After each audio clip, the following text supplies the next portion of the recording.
अर्जुन जो सखा भाव से और भगवान को प्राप्त कर लेते हैं, ये 8वां अध्याय है सखा। आप लोगों ने सुना गाया भी होगा।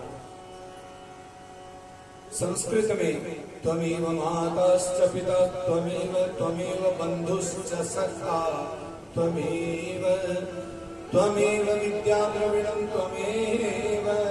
त्वमेव सर्वं मम देव देव। ये मानो नवथा भक्ति ही है इसमें। और हिंदी में आप लोग गाए तो तुम ही हो माता पिता, तुम ही हो बंधु सखा, तुम ही हो। सखा आप हो प्रभु। कभी मित्र की तरह बातें करके देखो, कभी उसकी माँ बन जाओ ना, कभी उसकी सेविका बन जाए, शबरी की तरह कोई प्रतीक्षा करने वाले बन जाए, मीरा की तरह कोई उसमें मिल जाने वाले बन जाए। कभी ये भाव प्रकट तो हो, मैं ऐसे बन जाऊं वैसे बन जाऊं। कितनी सोचते हैं हम लोग, मैं ऐसे करूं वैसे करूं। कभी ये 9 अध्याय पढ़ के देखें और अंतिम 9वां अध्याय है आत्मनिवेदनम। जैसे बलि ने अपने आप को निवेदित कर दिया, अपना शीश आगे कर दिया, प्रभु मेरे सिर पर अपना पैर रख दें, आपके 3 चरण पूरे होने चाहिए। जब इस प्रकार नवदा भक्ति का उपदेश दिया तो प्रहलाद को तो नीचे पटक दिया और उन गुरु पुत्रों को षंड अमर्क को कहा, अरे ये क्या सिखा दिया इसको, मैं इसको दुर्दांत दैत्य बनाने की ओर चला था और ये तो भक्त बनता जा रहा है। नारायण गुरुपुत्र हाथ जोड़ करके गिड़गिड़ाते हुए भय से कांपते हुए कहते हैं, न मत प्रणीतम न पर प्रणीतम सुतो वदत्ते शतवेन्द्र शत्रो नैसर्गिकीयं मतिरस्य राजन् नियच्छ मन्युं कददास्ममानः। महाराज न तो ये हमने सिखाया न और किसी ने सिखाया, ये तो आया है सीखा सिखाया, ये तो सीखा सिखाया ही आया है। और तो और ये तो और जो दैत्य हैं बालक हैं उनको भी सिखा रहा है, वो भी इसके चक्कर में और खराब होते जा रहे हैं, है ना। हमारे यहाँ कोई बच्चा बिगड़ जाए तो उसको कहते हैं खराब हो रहा है, खराब होता है ना। और ऐसे ही दैत्य लोगों के कोई अच्छा हो जाए तो वो कहे खराब हो रहा है। ये तो सुधार की ओर जा रहा है। माइयों, किसी को किधर खिसकाना हो तो ऐसे सारी बोलने लगोगी तो इतनी आवाज हो जाएगी कि ये पंखा आ गिरेगा। इसलिए इशारे से, ठीक है ना, एक इशारा काफी है। बोलो राधे राधे। तो षंडामर्क को जब निरुत्तर होते देखा, कहा इसको अब दंड देना पड़ेगा। प्रहलाद जी को भूखे प्यासे बंद कर दिया गया। संत कहते हैं कि भगवती लक्ष्मी जी आकर के उनको प्रसाद पवा के जाती हैं कारागार में। जब देखा कारागार में भी कुछ नहीं बिगड़ा तो फिर समझा बुझा करके और दैत्य बालकों को कहा कि तुम लोग इसको सुधारो। दैत्य बालकों को क्या सुधारना था महाराज, उनके साथ लुका छिपी खेलते खेलते और उनको ज्ञान बता दिया। दैत्य बालकों से पूछा कि आपको पता है युवावस्था में ही, बचपन में ही, बालपन में ही और क्या क्या सीख लेना चाहिए। वो बोले हमें तो बस इतना ही पता है जो गुरु जी लोग यहाँ पढ़ाते हैं, अस्त्र शस्त्र विद्या। बोले नहीं, कौमार आचरेत राज्यों धर्मान भागवतानिह दुर्लभम मानुषम जन्म तदप्यध्रुवमर्थदम। अरे मित्रों, ये मानुष जन्म बड़ा दुर्लभ है। ये जो शरीर मिलता है ना, तो बहुत दुर्लभ मिलता है। ये कुमार अवस्था में ही जैसा आचरण बनाओगे वैसा बाद में रहेगा। अभी से लड़ना झगड़ना मारा कुटी गाली गलोच उल्टा सीधा करोगे तो बाद में भी ऐसा ही रहेगा। हम शांति से रहना चाहते हैं तो सामने वाला भी तो शांति से रहना चाहता होगा। ये जीवन कच्चे घड़े की भांति है, ये बालपन। क्योंकि जवानी में बुढ़ापे में तो कुछ होगा नहीं, जवानी में तो और नशे छाए रहते हैं। अपने पैदा किए हुए की नहीं मानते जवान बच्चे, और किसकी मानेंगे। और बुढ़ापे में मानने लायक रहता नहीं।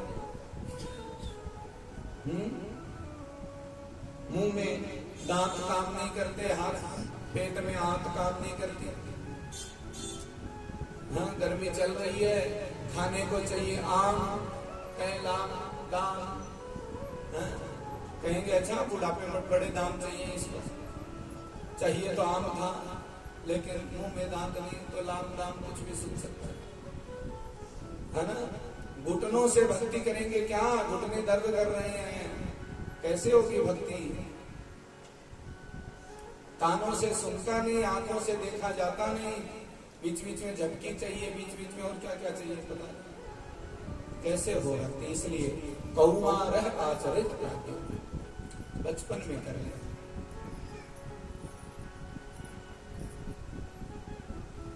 और जैसे लोहे का आकर्षण चुंबक से होता है, उसी प्रकार बुद्धि का आकर्षण महत्त्व में होता है और भक्त का आकर्षण भगवान की ओर होता है।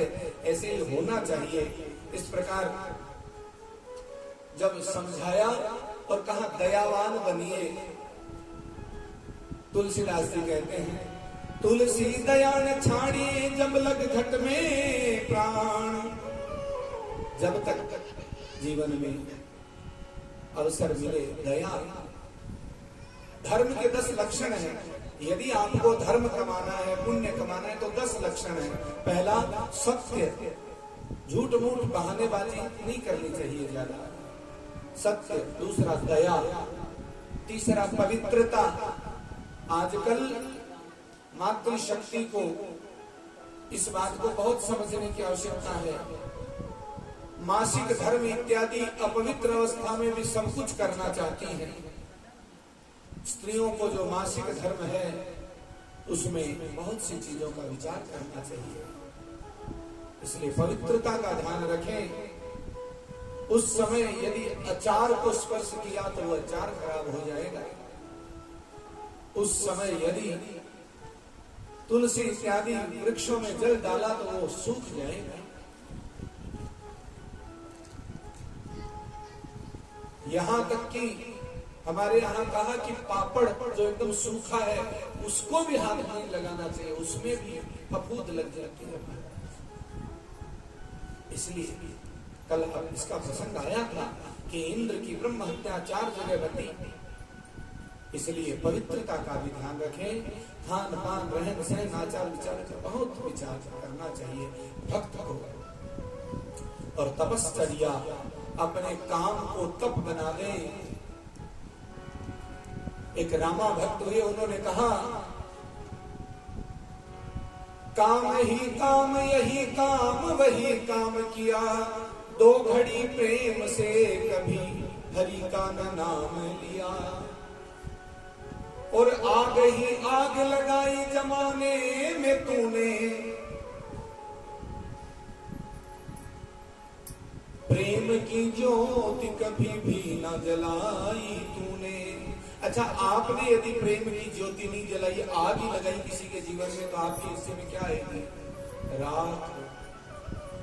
खाक ही खाक है खाते में तेरे मन पंछी, बोलो सिया राम मेरे मन पंछी।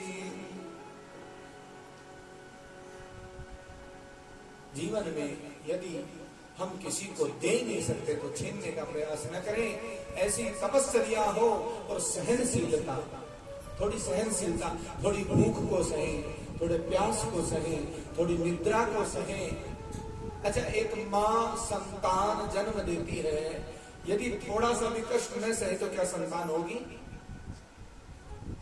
क्या वो मां बन सकती है? क्या ये सृष्टि आगे बढ़ सकती है? तो जब बिना सहे मां नहीं बना जा सकता, तो बिना थोड़े त्याग तप सहनशीलता के संस्कार कैसे आएंगे?